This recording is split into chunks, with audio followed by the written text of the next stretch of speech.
Linda stared out at the city skyline from her office window. 6 months had passed since Elliot's sudden death, and with him, she'd lost more than just her husband of 25 years. She'd lost her partner in the law firm they had built from the ground up. The cases kept coming, those she could still handle with ease. But the financial reports, the administrative chaos, the constant management of people and pressure, it drained her. At 58, Linda was facing more than grief. She was staring down the need to reinvent her life, both personally and professionally. That was when Emma entered her world. The young secretary Elliot had hired shortly before his death turned out to be far more competent than her job title suggested.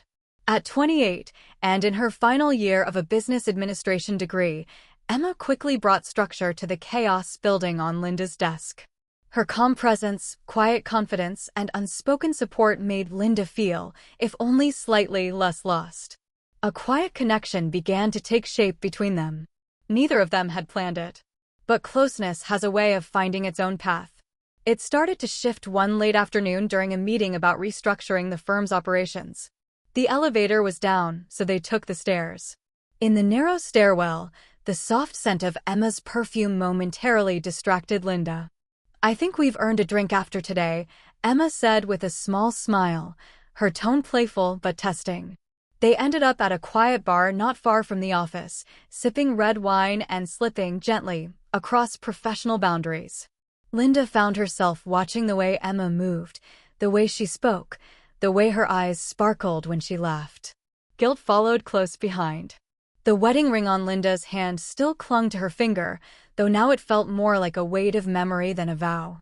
"You don't have to carry everything alone," Emma whispered, her gaze steady. That look sent a current through Linda's body, sharp, undeniable.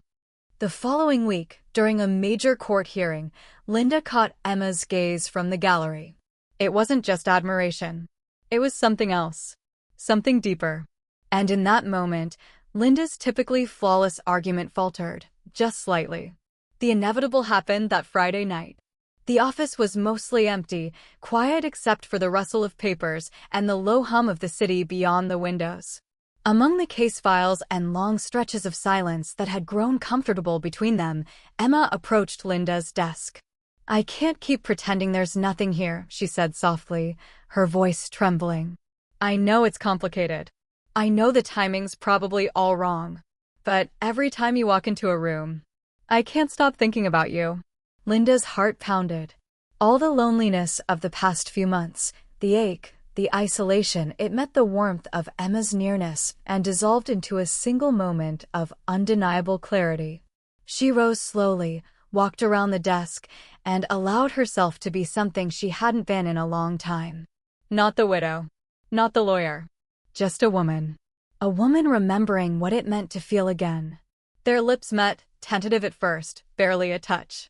Linda felt Emma's hands trembling as they reached for her face, and something inside her cracked open.